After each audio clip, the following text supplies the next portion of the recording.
Je vais vous faire une vidéo sur le droit de la robotique. Aujourd'hui, on a les personnes physiques et les personnes morales en droit que tout le monde connaît. Mais il y a une question qui se pose, c'est les robots deviennent de plus en plus intelligents. Et est-ce que dans le futur, on pourrait avoir ce qu'on appelle une personnalité électronique, c'est-à-dire une personnalité juridique qui serait conçue spécifiquement pour les robots. Et on pense notamment aux robots humanoïdes, évidemment. Donc j'ai réalisé un texte sur cette question. Je vais vous le lire. C'est parti. L'interrogation sur le statut juridique des robots se présente comme une énigme fascinante à l'intersection du droit, de l'éthique, de la technologie, empruntant autant au récit de la science-fiction qu'aux perspectives futuristes. L'évolution rapide de la robotique et les avancées significatives en intelligence artificielle nous invitent à reconsidérer nos cadres juridiques et moraux, traditionnellement calibrés pour des acteurs strictement humains. La figure du robot, longtemps cantonnée à l'univers de la science-fiction, s'incarne désormais dans une réalité tangible, marquée par une présence et une diversité en expansion. Les visions anticipatives des auteurs de science-fiction, esquissant un futur où les robots sont omniprésents, se matérialisent aujourd'hui en questionnements éthiques et philosophiques sur la nature du robot et sa place au sein de la société humaine. Ces réflexions nous amènent à nous interroger: le robot est-il simplement un objet, ou pourrait-il être considéré comme une entité à part entière, dotée de droits ? Cette problématique est étroitement liée à l'intelligence artificielle. Comme nous le verrons, tandis que les robots dénués d'intelligence autonome sont aisément classifiés comme des biens meubles, la distinction devient plus complexe avec l'introduction de robots pourvus d'intelligence artificielle. Ces derniers, par leur autonomie croissante et leur capacité cognitive, certes relative pour l'instant, remettent en question les catégories juridiques établies et bousculent les fondements éthiques distinguant l'humain de ses créations. En tant que juriste ou usager du droit, et même citoyen, cette réflexion doit nous interpeller. Face à des entités programmées pour accomplir des tâches spécifiques d'une part, et des formes d'intelligence capables d'interaction et de décision autonomes d'autre part, la détermination du statut juridique des robots s'impose comme un enjeu majeur. Le défi réside dans la difficulté croissante à distinguer l'objet, c'est-à-dire ce qui n'est pas vivant, et la personne, une distinction pourtant ancienne mais fondamentale dans notre droit, comme le soulignent les instituts de Gaius. Notre analyse du sujet se heurte à une question fondamentale découlant de la nature même des robots. Constituent-ils uniquement des instruments au bénéfice de l'homme ou incarnent-ils une forme d'intelligence émergente qui pourrait mériter une reconnaissance juridique spécifique ? Cette interrogation nous pousse à reconsidérer nos classifications juridiques établies et à envisager de manière créative et éthique comment ces entités pourraient être assimilées dans notre cadre légal. Débutons par savoir de quoi nous parlons. Historiquement, le terme robot trouve son origine dans l'œuvre de Karel Čapek, RUR, Rossum Universal Robots, datant de 1920. Ce mot, créé par son frère Joseph à partir du tchèque robota, évoquait initialement le travail forcé, la besogne. Il désignait des machines à l'aspect humain capables d'exécuter des tâches, reflétant ainsi une vision où la technologie et l'automatisation prenaient en charge les activités laborieuses de l'homme. Avec le temps, cette vision s'est matérialisée et évolué pour englober des appareils dotés de systèmes de commande automatiques, conçus pour exécuter une variété de fonctions dans les domaines industriels, scientifiques et domestiques. Parallèlement à cette évolution technologique, le législateur a commencé à s'interroger sur la place des robots dans la société et les implications de leur autonomie croissante. La notion de personnalité électronique, mise en avant par le Parlement européen dans sa résolution du 16 février 2017, en est un exemple marquant. Ce concept, exploré dans les recommandations de la Commission européenne, soulève l'attribution de droits et de responsabilités aux robots, marquant ainsi une étape potentielle vers la reconnaissance juridique de l'autonomie robotique.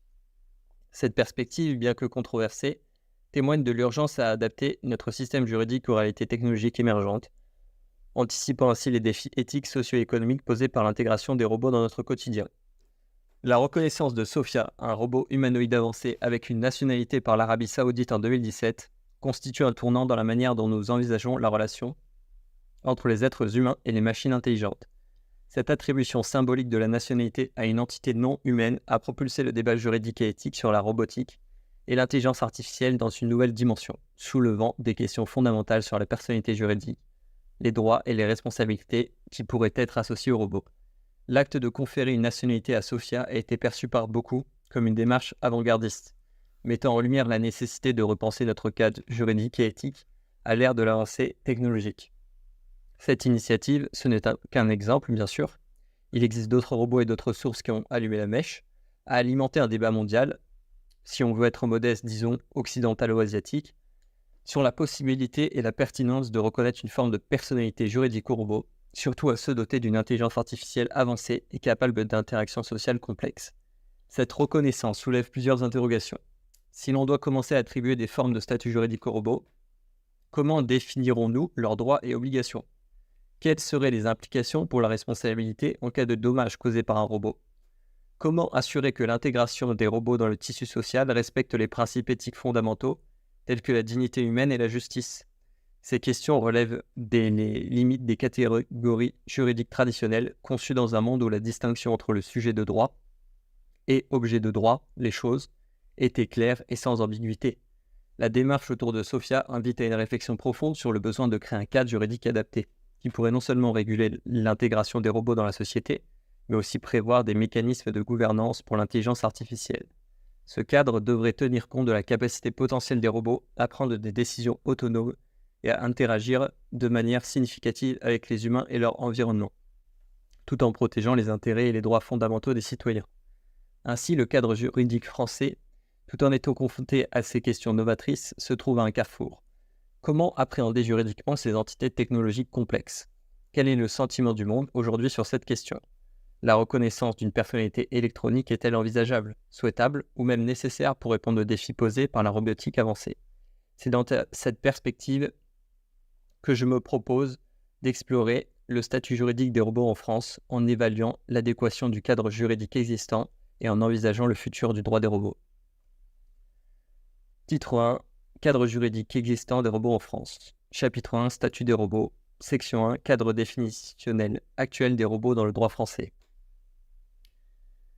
Dans notre exploration du droit français, il est essentiel de reconnaître d'emblée que le cadre juridique régissant les robots est en voie d'harmonisation à l'échelle mondiale.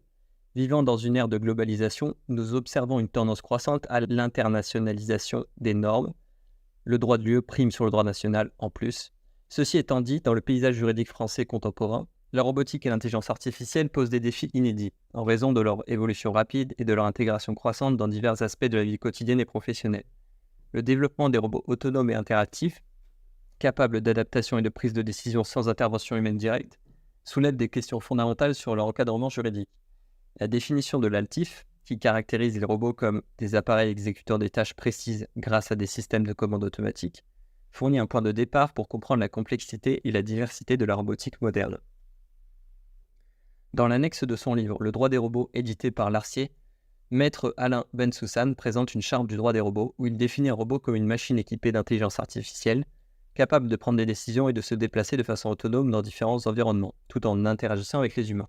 Le concept de robot évolue au-delà de la définition traditionnelle de machine, suggérant qu'il représente une catégorie distincte nécessitant sa propre définition.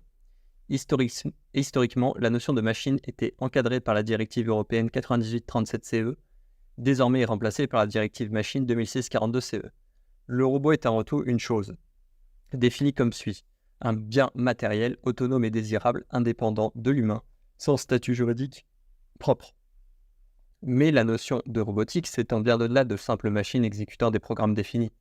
Elle englobe désormais des domaines aussi variés que l'industrie, le soutien aux personnes âgées, la médecine, la défense, illustrant ainsi l'étendue et la profondeur de l'impact sociétal sur ces technologies. L'émergence de l'IA en particulier a transformé la robotique, introduisant des machines capables d'agir de manière autonome, remettant en question les capacités humaines. Ce panorama technologique en pleine mutation a finalement capté l'attention des juristes, conscients de la nécessité d'adapter le droit pour encadrer adéquatement la robotique. La question centrale est de savoir si l'on peut parler d'un droit des robots, et si oui, quelle forme il devrait prendre. La présence accrue des robots dans notre quotidien souligne l'urgence de cette réflexion. Des institutions telles que la Direction des affaires stratégiques du ministère de la Défense, le Centre de recherche des écoles de Saint-Cyr et l'Institut national de la santé et de la recherche médicale se penchent sur ces enjeux depuis plusieurs années, témoignant de l'intérêt croissant pour la régulation de la robotique. L'UE, par le biais du Parlement européen, a également pris part à cette réflexion, notamment avec la représentation du projet de règlement l'Acte sur l'IA en avril 2021, donc AI Act, visant à établir un cadre juridique pour l'intelligence artificielle. Cette initiative reflète la reconnaissance de la nécessité d'un cadre législatif spécifique à la robotique, similaire à celui développé pour le numérique, et les droits de la personnalité. La question de l'adoption d'un statut juridique adapté pour les robots est donc au cœur du débat. Ce statut pourrait être inspiré de la personne morale, permettant aux robots d'être sujets de droits et d'obligations, à l'instar des sociétés commerciales et des associations. Néanmoins, actuellement et dans la pratique, le cadre juridique actuel reste limité pour adresser spécifiquement la robotique. Certains outils juridiques existants, tels que les dispositions en matière de contrat, de consommation, de propriété intellectuelle, ou encore la réglementation sur les produits défectueux, offrent une certaine marge de manœuvre pour encadrer les robots. La régulation de la robotique industrielle, par exemple, est partiellement couverte par la directive 2006/42/CE, qui impose des exigences de sécurité pour les robots intégrés dans les lignes de production. De même, le régime de responsabilité pénale pour les véhicules autonomes, introduit par une ordonnance de 2021, marque une tentative de répondre aux défis posés par une catégorie spécifique de robots. D'un autre côté, la création d'un droit sui generis pour la robotique est une piste envisagée par certains professionnels pour combler les lacunes du cadre juridique existant. Cette approche permettrait de reconnaître la spécificité et la diversité de la créativité engendrée par les robots, en tenant compte de leur capacité à opérer de manière autonome et à interagir avec les humains et leur environnement. Toutefois, l'attribution d'une personnalité juridique au robot, impliquant des droits et des obligations, soulève des questions complexes sur la responsabilité, le discernement et la conscience d'actes illicites, défiant les fondements mêmes du droit tel que nous le connaissons. Ainsi, malgré que le droit français ait des outils pour encadrer certains aspects de la robotique, en 2024, l'absence d'un cadre juridique dédié à cette nouvelle catégorie devient de plus en plus apparente. Les initiatives européennes, comme le projet EA Act, marquent un pas vers la reconnaissance de cette nécessité. Ce débat encore en gestation ouvre des perspectives juridiques inédites, invitant à une réflexion profonde sur la place des robots dans notre société. Section 2. La notion de personnalité électronique et analyse juridique. La personnalité juridique est un concept clé du droit, symbolisant la faculté d'être considéré comme acteur dans le domaine juridique. Cette notion, essentielle à la compréhension du droit, repose sur l'idée que tout individu est capable de participer à la vie juridique, ce qui implique le droit d'agir en justice, de détenir un patrimoine et d'être simultanément détenteur de droits et débiteur d'obligations. La reconnaissance de la personnalité juridique est octroyée à toute personne physique dès sa naissance, à condition que celle-ci soit née viable, et se maintient jusqu'au décès de l'individu. Ce passage de la vie à la mort, marquant la fin de la personnalité juridique, entraîne la transmission des droits et des obligations aux héritiers, selon les articles 318 et 725 du Code civil. Parallèlement, le droit reconnaît également la personnalité juridique aux personnes morales. Cette dernière est accordée et prend fin selon des modalités spécifiques, notamment par l'immatriculation pour son commencement et par la dissolution pour son terme. Évidemment, celle-ci est bien différente de la personne physique. Il est également important de distinguer la personnalité juridique de la capacité juridique. La capacité juridique est l'attribut essentiel de la personnalité électronique, représentant la faculté d'exercer soi-même ses droits et obligations. Cette distinction souligne la complexité du droit et on se doute bien qu'inclure dans notre bon vieux système juridique des éléments futuristes comme les robots autonomes n'est pas sans difficulté. Après avoir établi les fondements, explorons maintenant la notion controversée de personne électronique.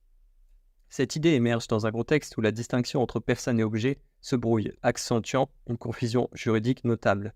Elle trouve son origine dans une initiative du Parlement européen datée du 31 mai 2016, qui propose une réponse adaptée aux progrès technologiques remarquables observés dans les champs de la robotique et de l'IA. En UE, inspiré par les visions prophétiques d'auteurs comme Isaac Asimov, le législateur européen propose d'attribuer une forme de personnalité juridique spécifique aux robots, particulièrement à ceux dotés d'une capacité autonome de décision et de mouvement. Cette réflexion s'inscrit dans un contexte où les frontières entre l'humain et la machine, autrefois clairement définies, deviennent de plus en plus floues. Le rapport de Madi Delvaux, il avance qu'un cadre légal en matière de robotique est nécessaire au Parlement européen, souligne que nous sommes à l'aube d'une nouvelle révolution industrielle, où les robots et l'intelligence artificielle joueront un rôle central, transformant profondément la société, l'économie et le marché du travail. Cette transformation nécessite une adaptation du cadre juridique, notamment pour ce qui concerne la responsabilité, la transparence et l'imputabilité des actions réalisées par les robots. Sur le concept de personnalité électronique, celui-ci vise à établir un cadre légal où les robots autonomes pourraient être dotés de droits et de devoirs spécifiques, facilitant ainsi la gestion de leurs impacts sur le monde réel. Cette approche propose également de répondre aux défis posés par la robotisation sur l'emploi et la sécurité sociale, suggérant par exemple que les gains économiques réalisés par l'utilisation de robots puissent être taxés pour financer les systèmes de protection sociale. Cependant, cette proposition ne va pas sans soulever des interrogations fondamentales sur la nature de la responsabilité en cas de dommages causés par un robot, la dignité humaine et la cohabitation harmonieuse entre humains et machines. Elle implique une redéfinition potentielle de la notion de responsabilité, traditionnellement ancrée dans la capacité d'agir avec discernement et intention. Si un robot doté de personnalité électronique cause un préjudice, comment déterminer la responsabilité ? Faut-il considérer le fabricant, le propriétaire ou le robot lui-même ? En outre, et d'un point de vue de droit fiscal, l'idée d'une taxation des robots est évoquée, envisagée comme moyen de compenser les pertes d'emplois et de contribuer au financement de la sécurité sociale. Illustre la nécessité de repenser les modèles économiques et sociaux à l'ère de l'automatisation avancée. La proposition du Parlement européen, bien qu'elle n'ait pas encore abouti à des changements législatifs concrets, représente un pas en avant dans la réflexion sur l'adaptation du droit aux innovations technologiques. Cette initiative souligne la nécessité d'un dialogue interdisciplinaire pour élaborer un cadre juridique qui encourage l'innovation tout en protégeant les valeurs essentielles de la société. En 2017, la résolution initiée en 2016 a été votée le 16 février, renforçant à l'époque la volonté du législateur de reconnaître certains robots comme des personnalités électroniques, ou plutôt des personnes électroniques, avec des droits donc des obligations spécifiques, notamment la responsabilité de réparer les dommages causés à autrui. En France, le débat sur le financement des retraites a ravivé l'intérêt pour la personnalité juridique des robots, envisageant une taxation des robots comme une mesure potentiellement bénéfique sous réserve d'attribuer un représentant légal aux robots concernés. En 2019, le Parlement européen a souligné l'urgence d'investir dans la recherche sur l'intelligence artificielle, reflétant une prise de conscience croissante de l'importance stratégique de cette technologie. Dans un autre cadre et dans l'exploration des frontières entre technologie et réalité, John Weaver, dans son livre « Robots are People Too », soulève une réflexion cruciale sur l'intégration des robots au sein de notre société. Il postule que pour faciliter leur interaction avec les humains, il serait pertinent de leur attribuer un statut juridique spécifique. La question fondamentale de cette discussion tourne autour de la reconnaissance de l'IA comme entité ou personne aux yeux de la loi. Mark Goldfelder enrichit ce débat en affirmant qu'il n'est pas impératif que les robots intelligents imitent toutes les capacités humaines pour être reconnus comme personnes. Il suffirait qu'ils soient traités comme tels dans des contextes spécifiques de manière à être juridiquement et logiquement cohérente. Cette réflexion nous amène à considérer la classification juridique des robots. Devrait-il constituer une catégorie légale à part entière ? Les règles de droit civil européen relatives à la robotique invitent la Commission européenne à envisager la place actuelle et future des robots dans le cadre juridique de l'UE. Ces règles mettent en lumière la distance croissante entre les robots et la simple notion d'outil, interrogeant ainsi sur l'adéquation des règles de responsabilité existantes et sur la potentialité d'établir de nouveaux principes. Le concept de personne juridique, qui traverse tous les systèmes légaux en permettant les poursuites, se divise en personnes naturelles et juridiques, ou artificielles dans notre cas. Ces dernières se référant à des entités non vivantes qui acquièrent une personnalité juridique à travers leur création formelle. Patrick Hubbard a proposé 3 critères clés pour attribuer une personnalité juridique à une IA ou un robot. Des capacités d'interaction intellectuelle avancées, premièrement, une conscience de soi, deuxièmement, troisièmement, la capacité à coexister dans une communauté. Hubbard soutient que tout être doit être doté de ces qualités et devrait bénéficier d'un droit à la personnalité juridique, mettant l'accent sur l'importance d'une interaction complexe avec l'environnement, d'une conscience orientée vers la réalisation d'objectifs de vie et de la capacité à vivre harmonieusement au sein d'une communauté basée sur des intérêts partagés. Aujourd'hui, n'en déplaise aux fans de science-fiction, la volonté de certains juristes d'instaurer une personnalité juridique aux robots est extrêmement critiquée par la communauté scientifique et je doute que celle-ci, en tout cas dans les années à venir, voit le jour. Pour illustrer mon propos, on peut citer de nombreuses sources. Fan Monté met en lumière le scepticisme prédominant à travers son analyse Une personnalité juridique pour les robots. Plus de 220 experts sonnent l'alarme, soulignant l'ampleur des réserves exprimées par la communauté scientifique à cet égard. De même, Loiseau, dans son article Personnalité des robots, une monstruosité juridique, publié dans la JCP, contribue à cette critique en questionnant les fondements même de cette proposition. Le débat est encore enflammé par les 157 experts qui, au travers d'une lettre ouverte adressée à la CE le 12 avril 2018, rejettent catégoriquement cette idée, qualifiée par Nathalie Nevé-Jean de « vision fantasmée ». influencés par les œuvres de SF plutôt que par une approche pragmatique de la robotique. Sans aller aussi loin, certains, à l'instar de Marie Potu, suggèrent l'intérêt de concevoir un statut distinct pour les robots, envisagés comme une catégorie de choses spéciales. S'il paraît préférable en l'état de la robotique de cantonner le robot au rang de chose, il pourrait toutefois être intéressant de reconnaître au robot humanoïde un statut de chose spéciale. À l'heure actuelle donc, le consensus parmi les juristes et les experts semble indiquer qu'une personnalisation juridique complète des robots reste improbable. Les défis inhérents à une telle démarche ainsi que l'opposition significative qu'elle suscite semblent freiner toute avancée fantasque dans ce domaine. Cependant, le Parlement européen, dans sa résolution de 2017, suggère une alternative sous forme d'immatriculation administrative pour les robots. Une proposition qui, bien encore loin d'être adoptée, reflète la recherche d'une voie médiane dans la régulation juridique de l'IA. Mais la réflexion sur l'IA et les robots en droit ne se limite pas à cette question de personnalité juridique. Elle s'étend à des problématiques plus larges, telles que la distinction entre différents types de technologies, la gestion de la protection des données influençant les décisions de l'IA et la détermination des droits de propriété intellectuelle associés. Pour plus de détails, je vous invite à vous tourner vers Alain Bensumoun, qui propose une analyse approfondie de ces enjeux dans Intelligence artificielle et propriété intellectuelle, offrant un aperçu des diverses manières de qualifier juridiquement l'IA. Cet examen détaillé, publié dans Droit de l'intelligence artificielle, est essentiel pour élaborer un cadre juridique légal qui réponde efficacement aux défis posés par l'intégration de l'IA dans nos sociétés. Chapitre 2, Régime juridique actuel. Section 1, l'UE, grand législateur. Il faut d'abord rappeler quelle voie emprunte l'Europe actuellement. Le Parlement européen manifeste une préférence pour une stratégie unifiée à l'échelle de l'UE concernant le cadre juridique de l'IA, plutôt que des approches fragmentées par les États membres individuellement. Cette orientation est solidifiée par une résolution de 2019, qui met en avant la nécessité d'adopter des principes communs pour orienter le développement de l'IA au sein de l'UE. Mais plus récemment, nous pouvons mettre en lumière une étape fondamentale vers la régulation de l'intelligence artificielle avec l'initiative de l'UE, l'acte sur l'IA, comme évoqué dans mon introduction. Le 8 décembre 2023, un accord provisoire a été conclu entre le Parlement européen et le Conseil, marquant la préparation de la première réglementation complète au monde sur l'IA. Cet accord historique positionne l'UE comme précurseur de la gouvernance globale de l'IA, visant à protéger les droits fondamentaux des citoyens de l'UE. Le nom d'acte sur l'IA peut être trompeur. L'IA Act concerne bien sûr les robots aussi. Cadre pour, donc là je cite le titre, cadre pour les aspects éthiques de l'intelligence artificielle, de la robotique et des technologies connexes. Vous voyez que c'est pas que sur l'IA. Donc c'est au grand 1 du document 52.021 PC 0206 de la CE, initié par la Commission européenne en avril 2021.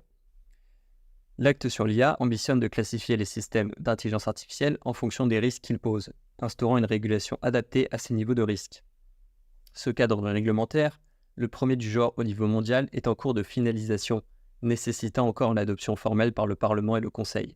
Il illustre l'engagement de l'UE à assurer un marché intérieur cohérent grâce à des normes uniformes pour l'IA, tout en adressant les risques associés pour la santé, la sécurité et les droits fondamentaux des citoyens.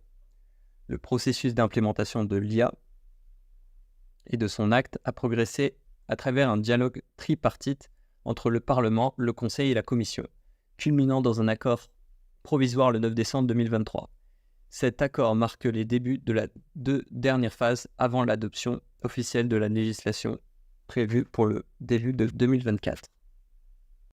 Le processus d'implémentation de l'IA Act a progressé à travers un dialogue tripartite entre le Parlement, le Conseil et la Commission, culminant dans un accord provisoire le 9 décembre 2023.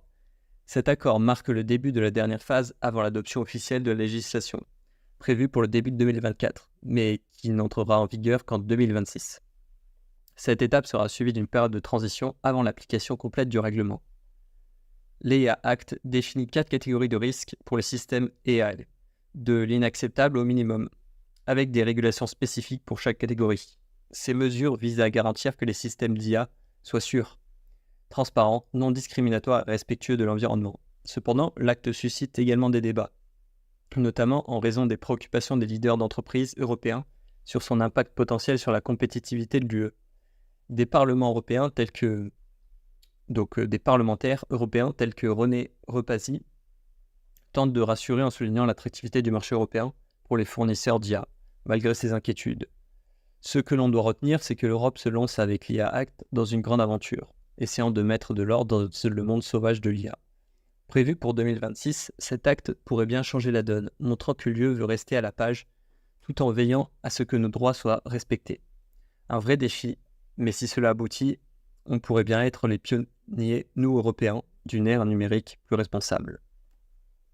Section 2, exemple français de régulation et protection des données.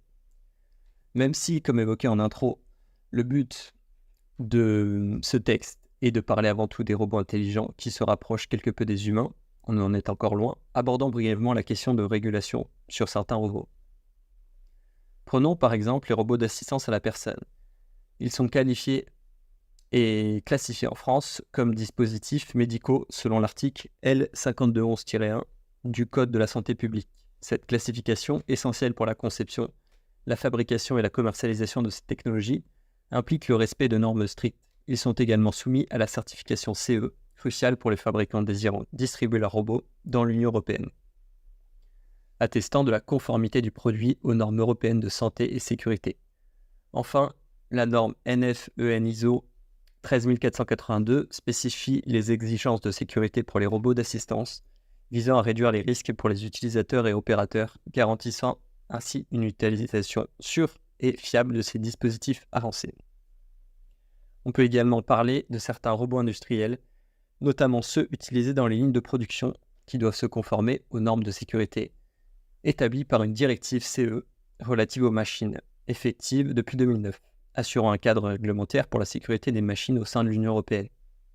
Autre exemple, du côté automobile, une ordonnance du 14 avril 2021 a introduit un régime de responsabilité pénale spécifique pour les véhicules autonomes.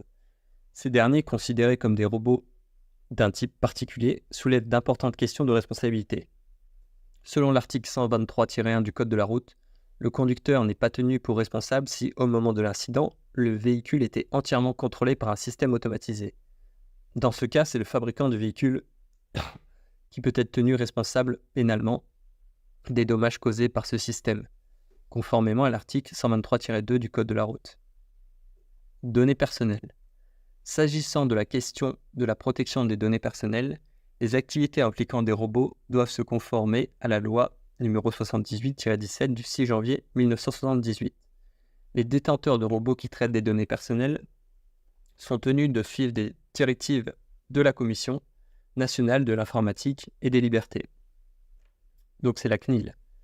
Ils doivent notamment déclarer l'utilisation du robot, préciser le logiciel employé, détailler les mesures de sécurité mises en place pour prévenir les accès non autorisés, identifier les données personnelles conservées par le robot et informer les utilisateurs sur le traitement de leurs données. Avant toute opération de traitement de données personnelles, une déclaration préalable doit être faite à la CNIL. L'usage de données considérées comme sensibles, telles que les informations médicales, requiert une autorisation spécifique de la CNIL.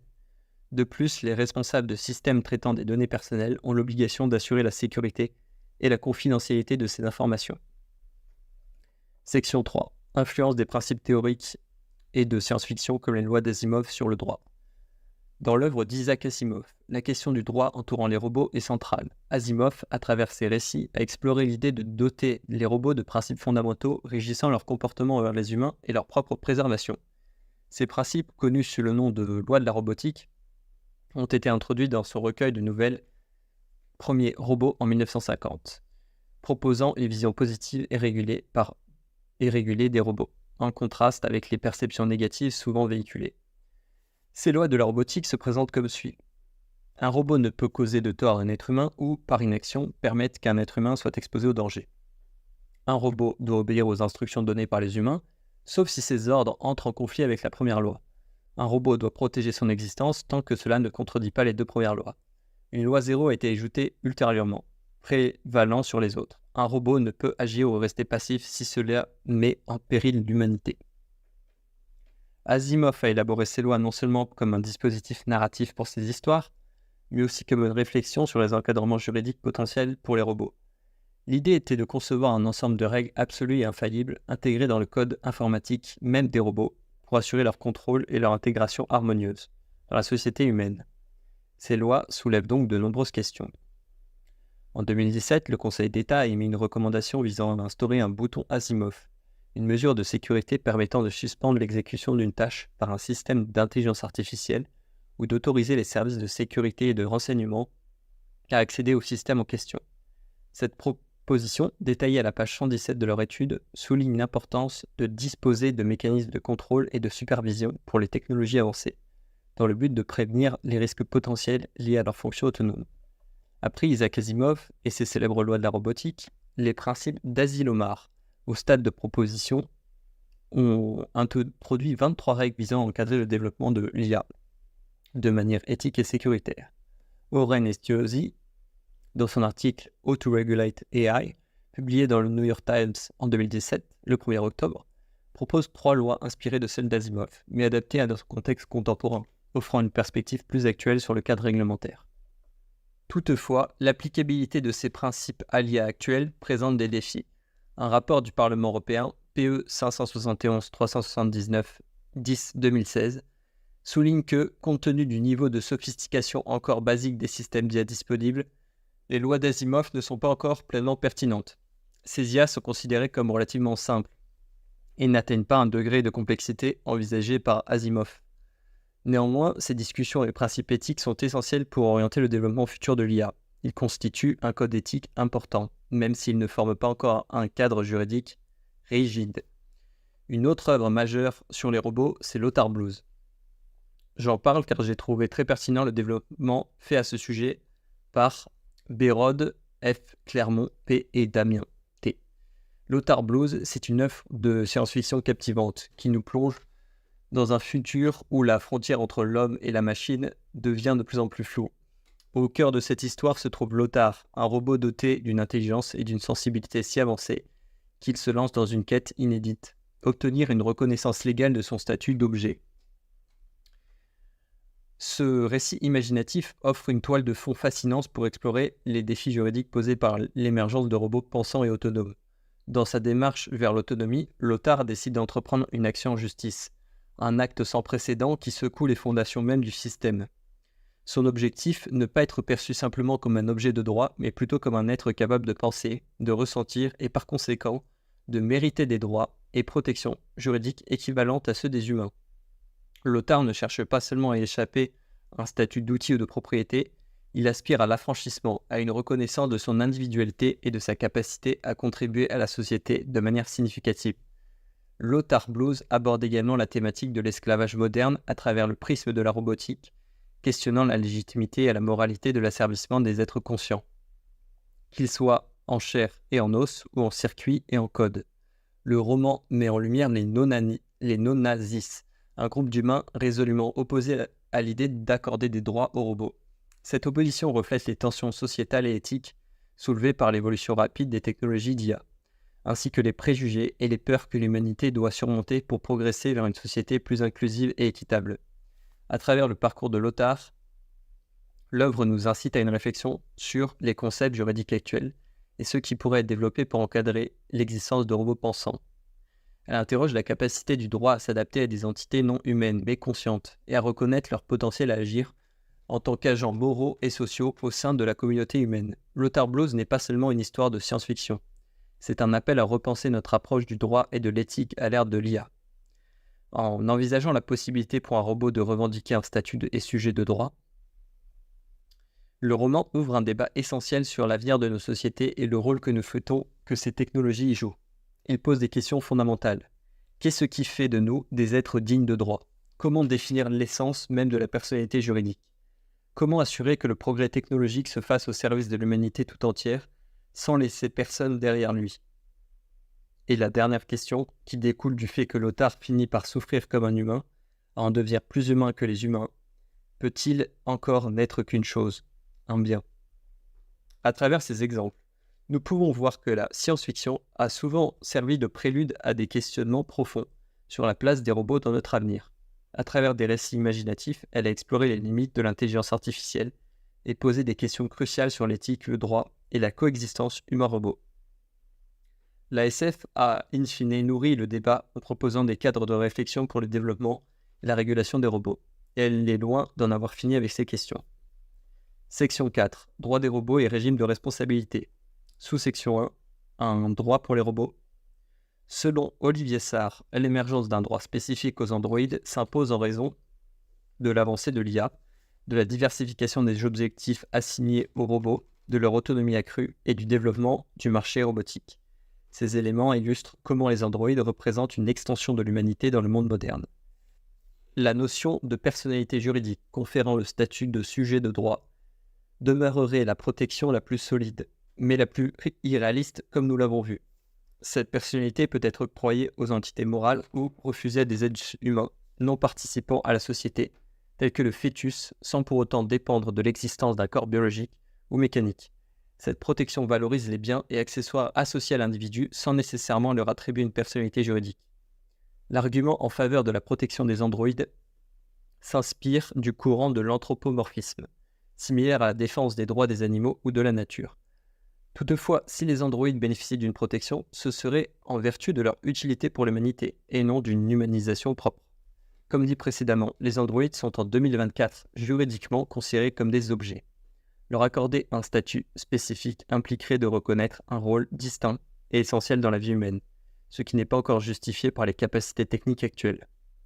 Nos systèmes juridiques peuvent reconnaître une entité comme personne dès lors qu'elle acquiert dignité et autonomie. Cependant, cela ne présume pas d'un statut autonome mais relève d'une décision de droit motivée par l'intérêt humain. Ainsi, le statut juridique des robots, s'il devait exister, serait déterminé par l'homme pour servir ses propres intérêts, et non sur une comparaison avec l'humanité. En fait, la reconnaissance du statut juridique pour les androïdes ne devrait pas reposer sur la seule existence d'une IA, qui plus est, mais doit être envisagée dans une perspective où l'humain reste le seul à percevoir et présumer la conscience. Tout statut spécifique accordé aux androïdes découlerait exclusivement de la volonté humaine, soulignant ainsi une approche métonymique par inclusion à la sphère humaine. Olivier Sarr souligne pertinemment que l'octroi de droits aux robots, quelle que soit la conception de ces droits, introduit des impératifs moraux dans l'existence technique d'un produit. Le gouvernement coréen, depuis 2008, élabore une déclaration visant à définir des lignes directrices éthiques pour les rôles et fonctions des robots, anticipant leur intelligence croissante. Ce travail vise autant à protéger les humains des robots que l'inverse, sans nécessairement personnaliser le robot, et plutôt établir un code de convivialité incluant la prévention de leur utilisation clandestine et la protection des données. Dominique Lecourt avance l'idée que les androïdes pourraient déterminer eux-mêmes leur statut, argumentant contre la récréation d'une catégorie d'esclaves sensibles et indiscernables de tous. Cette vision soulève la question de l'interdit et de l'esclavage et de la discrimination aussi, fondée sur l'absence de hiérarchie entre les humains, une notion qui ne s'applique pas facilement aux androïdes sans confondre différentes catégories d'êtres. Oui, comment croire que les robots pourraient se définir eux-mêmes, alors qu'ils sont créés par l'homme? L'idée d'attribuer aux androïdes une légitimité juridique, équivalente à celle des humains, remet en question la suprématie actuellement réservée à l'être humain dans le droit, comme le souligne l'article 16 du Code civil, soulignant la primauté de la personne et de la protection de sa dignité.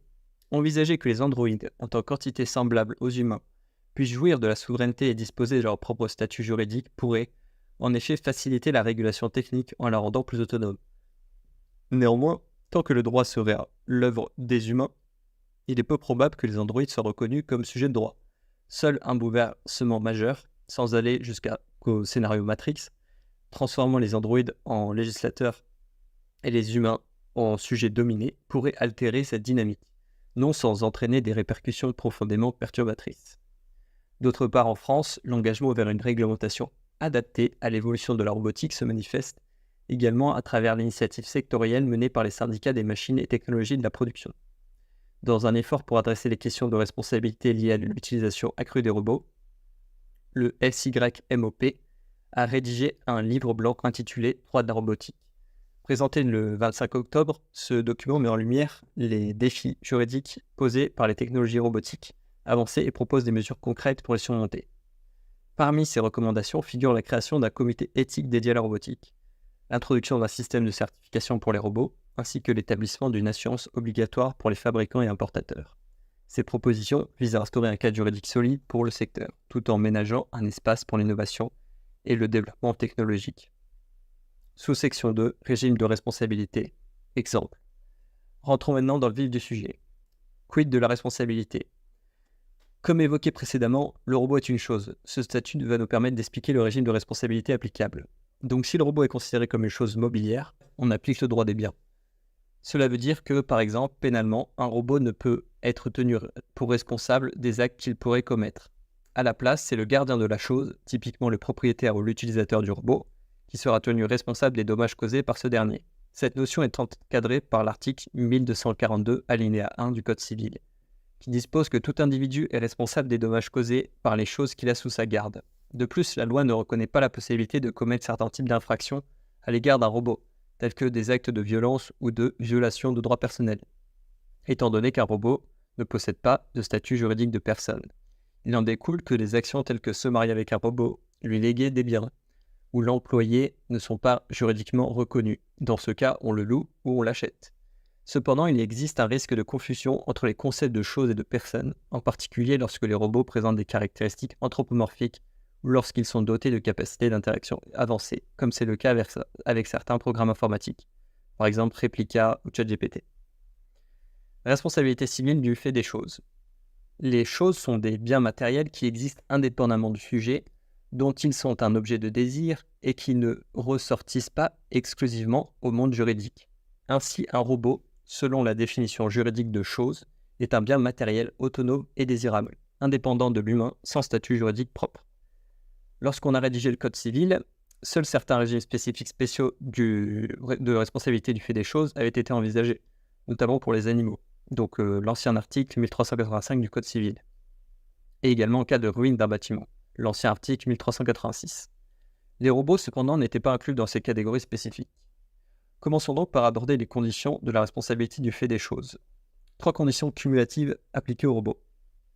Donc déjà, il faut une chose, donc un robot, quel qu'il soit donc. Ensuite, il faut un fait de la chose. 2 conditions doivent être remplies pour établir la responsabilité.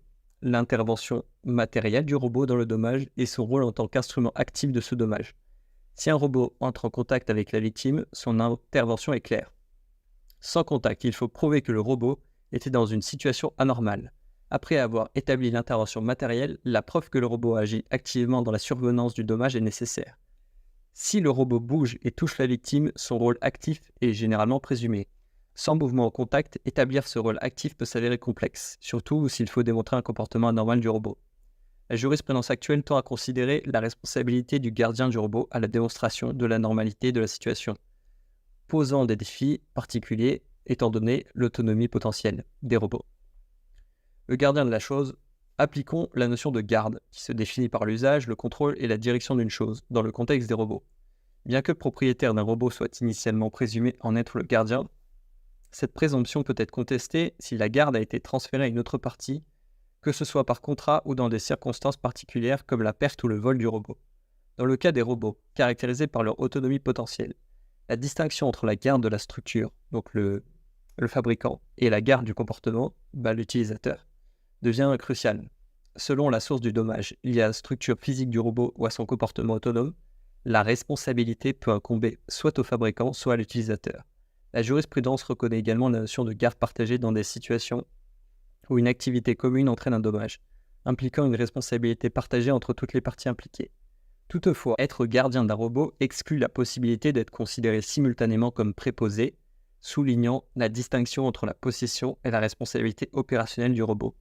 La responsabilité du fait des choses repose sur un principe d'objectivité. Le gardien est tenu responsable dès lors que la chose est sous sa garde, sans nécessité de prouver une faute de sa part. Cette responsabilité objective ne permet pas au gardien de s'exonérer en démontrant son absence de faute. Pour s'exonérer, le gardien doit invoquer la force majeure, caractérisée par son irrésistibilité, son imprévisibilité et son extériorité. De même, l'intervention d'un tiers peut exonérer sous conditions similaires à celles de la force majeure. La responsabilité du gardien peut également être atténuée ou annulée si la faute de la victime est établie comme cause exclusive ou contributive du dommage. Le cas de la voiture autonome. L'évolution du droit français face aux véhicules autonomes repose sur des textes clés. L'ordonnance 2016-1057 du 3 août 2016 a d'abord permis leur circulation expérimentale. La loi d'orientation des mobilités du 24 décembre 2019 a ensuite autorisé le gouvernement à définir par ordonnance les modalités d'usage de ces véhicules. L'ordonnance 2021-443 du 14 avril 2021 marque un tournant en intégrant le véhicule autonome dans le code de la route, modifiant l'article R311.1 pour décrire les véhicules automatisés et établir un cadre d'utilisation. Le code de la route, à travers l'article R412.6.1, dispose que l'obligation pour tout véhicule en circulation d'être dirigé par un conducteur. Concernant la responsabilité, L123-1 du code de la route précise que, malgré l'automatisation, le conducteur doit pouvoir reprendre le contrôle, maintenant ainsi sa responsabilité en cas d'incident. Le conducteur doit pouvoir reprendre le contrôle, maintenant ainsi sa responsabilité en cas d'incident. Il peut toutefois s'exonérer pour les infractions résultant d'une manœuvre d'un véhicule dont les fonctions de conduite sont déléguées à un système de conduite automatisé, lorsque ce système exerce au moment des faits le contrôle dynamique du véhicule. La législation actuelle établit que le fabricant du véhicule est pénalement responsable en cas de préjudice involontaire à la vie ou à l'intégrité physique des personnes, si une faute est prouvée lors des phases où le système de conduite automatisé contrôle activement le véhicule selon ses conditions d'usage prévues. De plus, si une action du système de conduite automatisé enfreint les règles de circulation, entraînant normalement une contravention, c'est le fabricant du véhicule qui est tenu financièrement responsable de l'amende correspondante. Cependant, le code de la route dispose que le conducteur doit toujours être prêt et apte à reprendre le contrôle du système automatisé sur demande. Le cas des robots médicaux. Nous en avons un peu parlé dans la section 2 du chapitre 2, mais allons plus loin. La gamme de robots médicaux est variée, englobant des outils d'assistance au diagnostic, des dispositifs chirurgicaux ainsi que des équipements destinés au soutien des soins et à la préservation de l'autonomie des personnes âgées ou handicapées. Ces technologies sont reconnues comme des dispositifs médicaux par les organismes de régulation sanitaire, tant au niveau national qu'international. En France, l'Agence nationale de sécurité du médicament et des produits de santé joue un rôle majeur dans cette régulation. Les normes régissant ces dispositifs médicaux s'appuient sur des directives européennes, assurant une réglementation cohérente au sein de l'UE. Donc c'est les normes ISO. L'ANSM, qui catégorise des robots médicaux dans cette classification, supervise leur mise sur le marché, exigeant le respect des standards de sécurité et de santé définis, symbolisés par l'attribut de marquage CE. La législation impose une classification en plusieurs niveaux de risque pour ces dispositifs, dictant les mesures de conformité nécessaires. Par ailleurs, les professionnels de santé sont tenus de signaler à la NSM tout dysfonctionnement, incident ou risque lié à ces technologies. Dans le cas où un incident survient à cause d'un dispositif défaillant, la responsabilité des professionnels peut être engagée. Le praticien utilisant le robot reste responsable en qualité de médecin et doit répondre de ses décisions comme de ses gestes médicaux. Le praticien utilisant le robot reste responsable en qualité de médecin et doit répondre de ses décisions comme de ses gestes médicaux, mais il est aussi responsable du contrôle de la tâche, comme l'est un opérateur pour un robot industriel. Titre 2. Vers un cadre juridique renouvelé pour les robots. Chapitre 1. Enjeux éthiques et socio-juridiques. Section 1. L'éthique en droit. L'éthique en droit fait référence à l'ensemble des principes et des valeurs qui orientent le comportement des individus et des institutions dans le cadre juridique. Tiré du mot grec ethos signifiant manière de vivre, l'éthique est une branche de la philosophie axée sur l'examen des comportements humains et de la conduite des individus en société, se concentrant sur ce qui est moralement bien ou mal, juste ou injuste. En droit, l'éthique joue un rôle crucial en servant de fondement à la création de normes juridiques qui visent non seulement à réguler les interactions entre individus et entre humains et institutions, mais aussi à promouvoir la justice, l'équité et le respect des droits humains. Elle guide les professionnels du droit dans l'exercice de leur métier en mettant l'accent sur l'intégrité, la déontologie et la responsabilité. L'éthique en droit s'intéresse à la justification rationnelle des jugements moraux dans le cadre juridique, reflétant une réflexion sur la personne humaine, sa liberté, sa responsabilité et son interaction avec la nature des autres. Elle est fondamentale dans l'élaboration des lois, la prise de décisions judiciaires et la conduite professionnelle, assurant que les principes moraux soient intégrés dans la pratique juridique pour une société plus juste et équitable. Ainsi, il est évident que dans le cadre de ma vidéo, la question de l'éthique en robotique se pose. Des dizaines d'auteurs, de journalistes, des scientifiques se sont penchés sur la question. et en ont levé de nouvelles, comme par exemple quels sont les principes éthiques fondamentaux qui devraient guider la création et l'application des lois régissant la robotique. De quelle manière les législateurs et les décideurs peuvent-ils assurer que le développement et l'utilisation des robots contribuent positivement à la société et respectent l'environnement naturel? Quels défis l'éthique en robotique pose-t-elle pour la prise de décision judiciaire et la conduite professionnelle dans le domaine juridique? Bref, trop de questions. Je n'entrerai pas dans le détail ici, car elles semblent s'éloigner quelque peu du sujet principal, à savoir le statut juridique du robot. Néanmoins, compte tenu de l'importance de l'éthique dans les réflexions juridiques relatives aux robots, il me paraissait crucial de l'aborder un minimum. Section 2. Le risque de la confusion juridique de la chose et de la personne. Pour approfondir notre compréhension du régime juridique actuel et des questions qu'il soulève en matière d'IA, il est indispensable de considérer les réflexions de Xavier Labbé. Dans son traité des droits de la personnalité, Labbé distingue nettement les personnes, qui sont des sujets de droit, et les choses, qui sont objets de droit. Cette distinction repose sur la capacité des personnes à posséder des biens, qui sont par nature cessibles, saisissables, prescriptibles et transmissibles.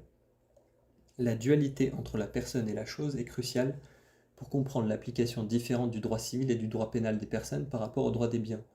Une personne est considérée comme ayant à la fois un élément matériel et immatériel, soit un corps et une âme. C'est cette distinction immatérielle qui est primordiale. Selon l'article 16 du Code civil, la qualité de sujet de droit émerge à la naissance et s'éteint avec la mort, lorsque l'élément immatériel, ou l'âme, n'est plus.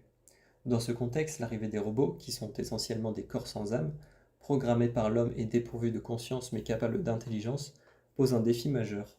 Ces entités brouillent la ligne traditionnelle entre choses et personnes, introduisant un risque de confusion dans notre appréhension juridique. L'humanisation des robots, leur capacité à communiquer, fournir des conseils et des indications, presque à l'instar d'un humain, soulève des questions fondamentales sur leur statut juridique.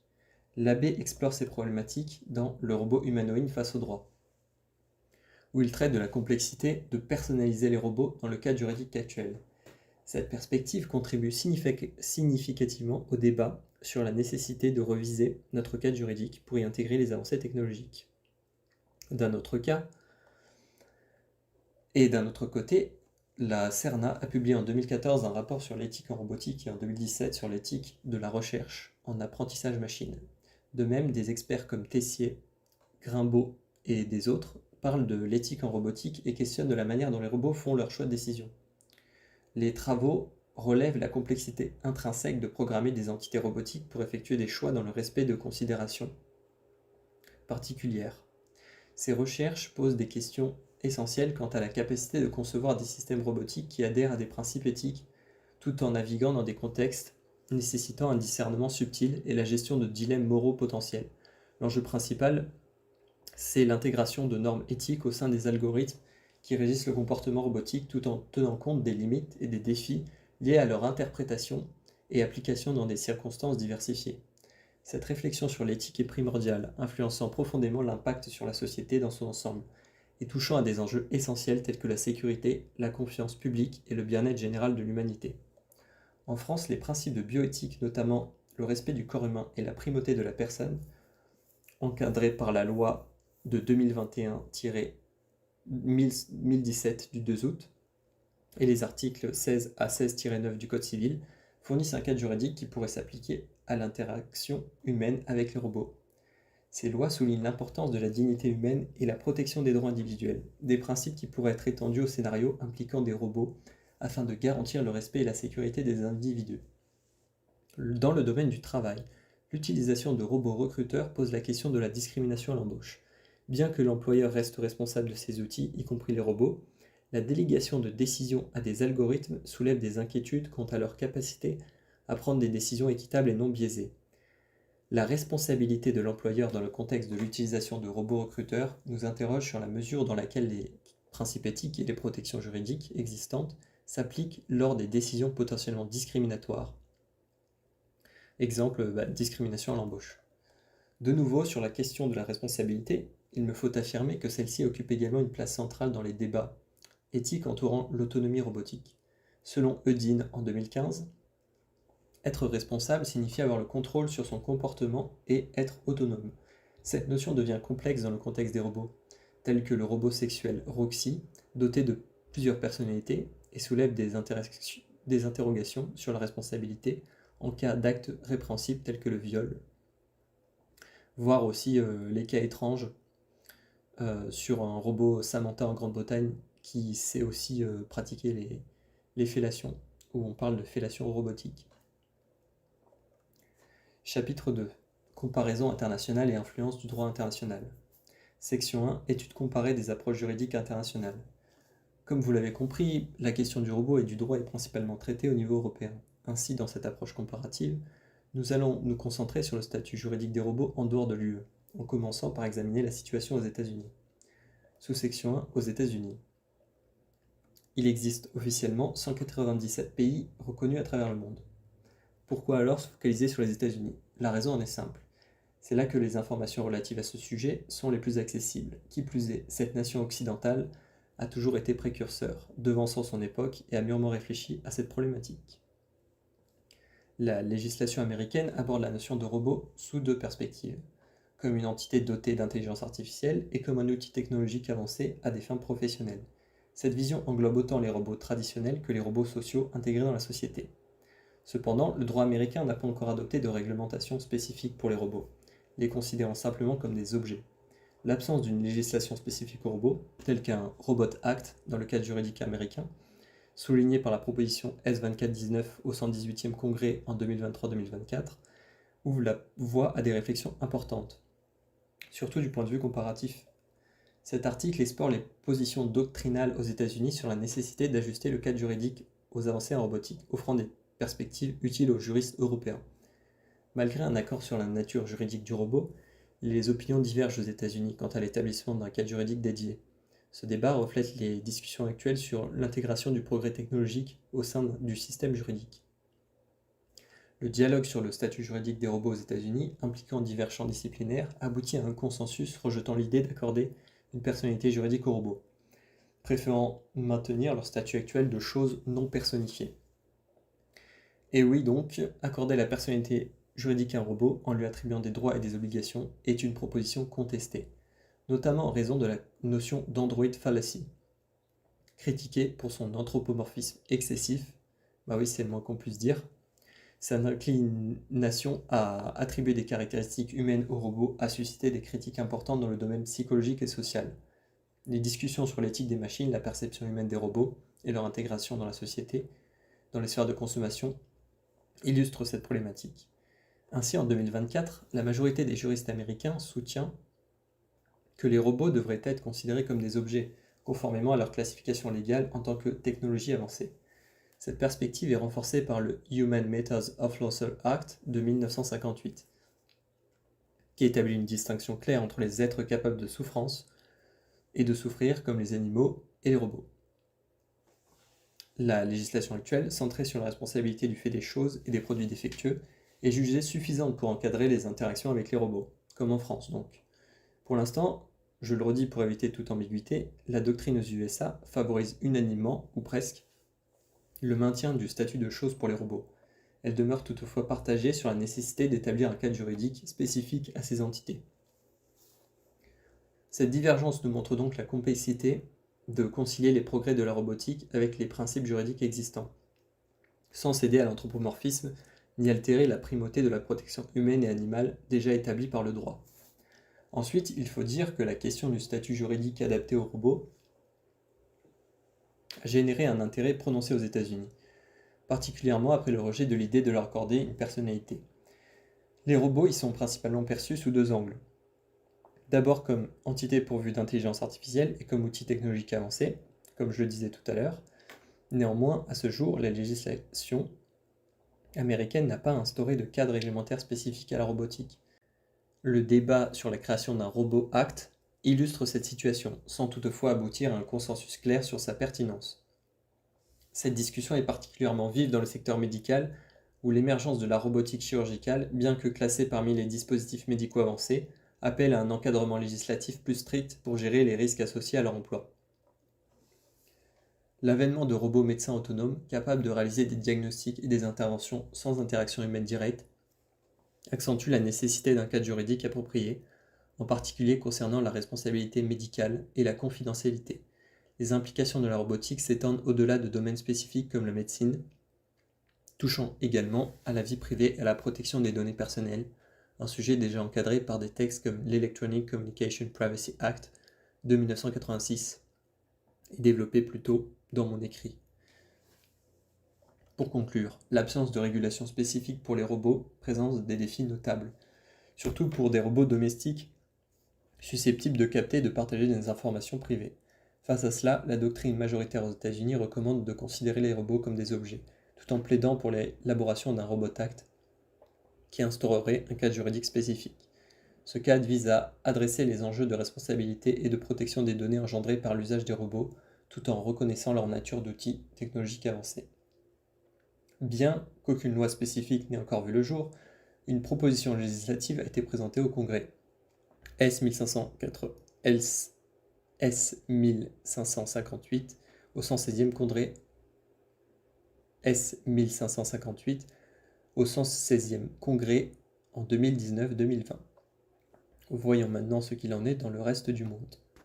La législation chinoise a pris des mesures spécifiques pour encadrer le développement de l'IA générative, notamment en définissant explicitement ses aspects dans son article 22, visant à harmoniser le progrès technologique avec les principes socialistes, éthiques, la protection des droits individuels, tout en favorisant l'innovation et la sécurité nationale. Cette approche souligne l'objectif partagé de réguler l'IA générative pour maximiser ses bénéfices et minimiser les risques potentiels, mettant en évidence le rôle crucial de la coopération internationale dans ce domaine. Les interactions entre l'UE et la Chine, ainsi que les initiatives du G7 et la déclaration internationale de Bletchley, illustrent les efforts conjoints pour établir une gouvernance de l'IA qui soit responsable sur le plan éthique et juridique. En Chine, l'introduction des premières femmes humanoïdes comme Jia, et au Japon, l'utilisation de robots dans divers rôles tels que guide de musée, ainsi que l'adoption aux États-Unis de robots comme le chien robotique de la police new-yorkaise, le DigiDog, témoignent de l'évolution rapide de la diversité des applications de l'IA et de la robotique dans le monde. Toujours côté asiatique, les lois d'Asimov ont influencé la Corée du Sud à établir une charte d'éthique robotique alignée sur ces principes, annoncée par le gouvernement le 7 mars 2007. Les Asiatiques ont pris en main la question il y a un moment. Cette initiative visait à équilibrer la protection des humains face aux robots et vice-versa, posant les bases d'une interaction éthique entre les deux. Bien que ce document n'ait pas été encore rendu public, pas à ma connaissance en tout cas, il représente une première tentative de codification éthique du droit des robots, en anticipant des interactions complexes entre humains et robots intelligents.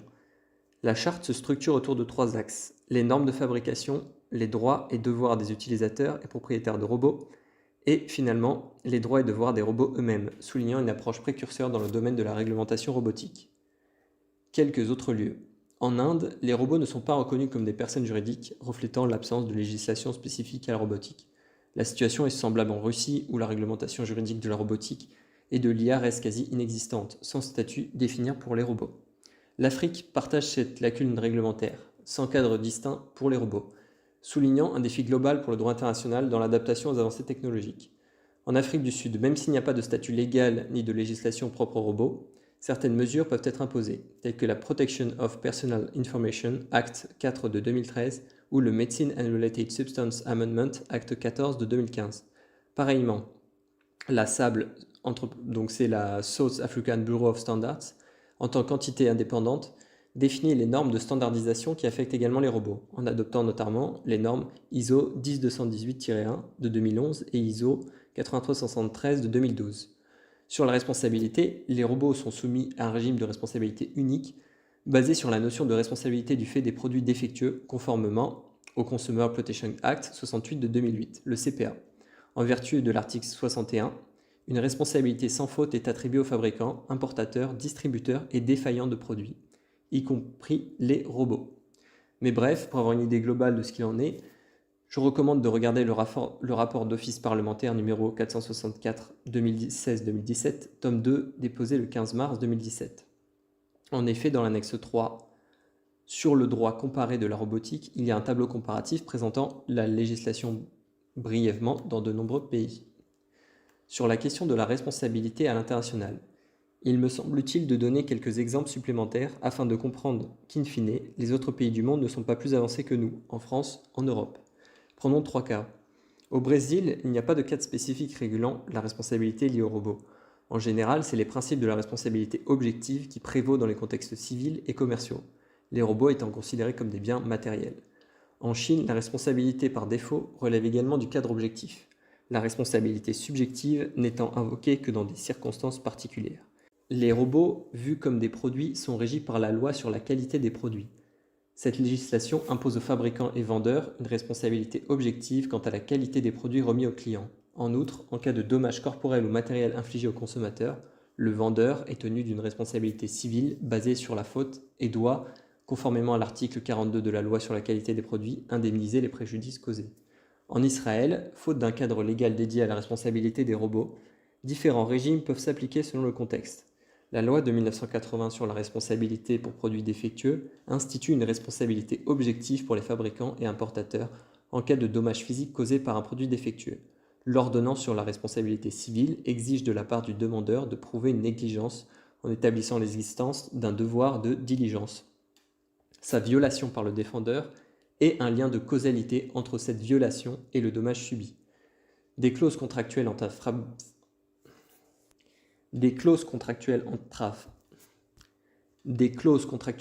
un fabricant et un utilisateur peuvent également introduire une action en justice basée sur la garantie offerte par le fabricant ou l'importateur du robot. En réalité, comme on peut le voir, la situation mondiale est comparable à celle de l'Europe en ce qui concerne la régulation des robots. Cependant, il est à noter que la question du statut juridique des robots a émergé principalement en Asie et en Occident. Selon mes recherches, il semblerait que les autres pays n'aient pas abordé cette problématique avec autant de sérieux. On trouve quelques articles épars, mais rien qui ne témoigne d'une approche rigoureuse ou approfondie.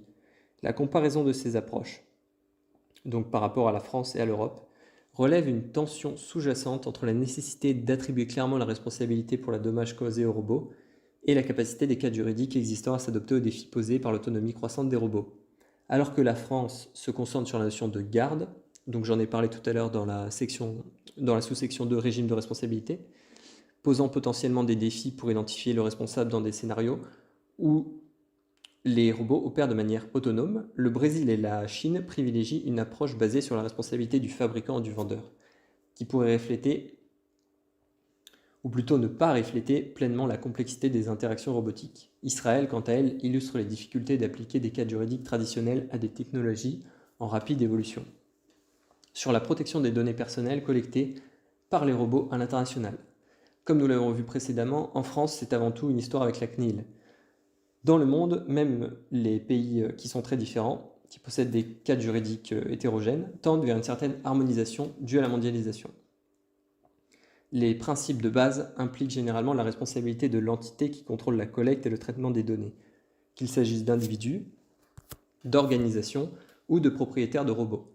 Ces responsables doivent se conformer aux lois locales de protection des données, qui incluent souvent des obligations d'enregistrement auprès des autorités compétentes, la notification en cas de traitement de données ainsi que la mise en œuvre des mesures de sécurité pour prévenir les accès non autorisés, les pertes ou les détournements de données. Bien que les détails spécifiques varient d'un pays à l'autre, avec l'Europe en pointe grâce au RGPD qui impose des standards élevés en matière de protection des données par défaut, des initiatives similaires sont observables dans d'autres régions. Des pays comme le Brésil, la Chine et le Japon sont également amenés à adopter des législations visant à protéger les informations personnelles. En dépit de ces efforts, la question de la paternité des données et la protection contre les actes de piratage ou de sabotage restent des préoccupations communes, soulignant la nécessité d'une approche globale et coordonnée. L'objectif est donc de trouver un équilibre entre innovation technologique et protection des données privées. Un défi qui nécessite une collaboration internationale étroite. Section 2. Que nous réserve l'avenir ? Dans la prospective d'une justice post-humaine, l'intégration des robots au sein des systèmes judiciaires soulève des questions fascinantes sur l'avenir du droit et de l'éthique. Xavier Labbé envisage un futur où les robots seraient dotés de la capacité à connaître et interpréter toutes les règles de droit. Cette perspective suggère que les robots pourraient non seulement assister les juges et les avocats dans leur travail, mais aussi potentiellement endosser le rôle de juges eux-mêmes. L'avantage principal des robots juges résiderait dans leur impartialité présumée. En l'absence de préjugés personnels, d'émotions ou de susceptibilité aux influences externes, ils pourraient appliquer le droit de manière strictement objective. Cela pourrait révolutionner le système judiciaire en garantissant une application uniforme et équitable des lois. sans égard pour les facteurs subjectifs qui parfois peuvent affecter les décisions humaines des juges. Toutefois, cette transition vers une justice robotisée soulève également des défis importants, notamment en matière d'éthique juridique et de culture. La question de la responsabilité en cas d'erreur judiciaire posée par un robot, la capacité des machines à comprendre le contexte humain complexe dans lequel le droit s'applique, et l'acceptation sociale dans telle évolution sont autant de problématiques à considérer. Alors que nous acheminons vers une ère potentiellement marquée par la présence des robots intelligents dans les sphères les plus critiques de la société, la réflexion sur l'équilibre entre les avantages de l'automatisation et la préservation des valeurs humaines fondamentales devient cruciale. La justice post-humaine, incarnée par les robots juges, représente un domaine prometteur mais également semé d'embûches, nécessitant une approche prudente et réfléchie par son intégration. Mais encore une fois, de plus, nous n'en sommes pas là. Et à titre personnel, j'ai hâte de voir de quoi sera fait l'avenir et à quel point les robots auront intégré nos vies d'ici 20-30 ans, notamment dans le domaine juridique. Donc je vais conclure en disant que, comme vous le voyez, cette question est assez complexe et nouvelle, puisque on a pu voir, vous avez pu voir qu'avant en fait, les années 2010 globalement, hein, et même avant 2017 pour ce qui est de l'Europe, les questions de la robotique et du robot intelligent n'étaient pas vraiment posées dans le monde. Mais en fait, ça se développe de plus en plus. Et aujourd'hui, ce qu'il faut retenir, c'est que on est très loin de la science-fiction. Et les robots restent des objets pour l'instant. On voit mal comment en fait on va pouvoir, d'un point de vue juridique, attribuer une personnalité électronique à un robot. Ça semble assez complexe et ça pose beaucoup de questions. Donc personnellement, je me pose la question de l'intégration des robots dans le futur. Comment on va pouvoir les utiliser, mais aussi quel risque ça pose pour nous. Et j'ai hâte de voir ce que ça va donner. J'espère que vous avez apprécié la vidéo. Alors sachez que j'ai toute une bibliographie et des notes. Si vous souhaitez les obtenir, n'hésitez pas à m'envoyer un message à l'adresse de ma chaîne YouTube. Merci à tous et bonne soirée à vous.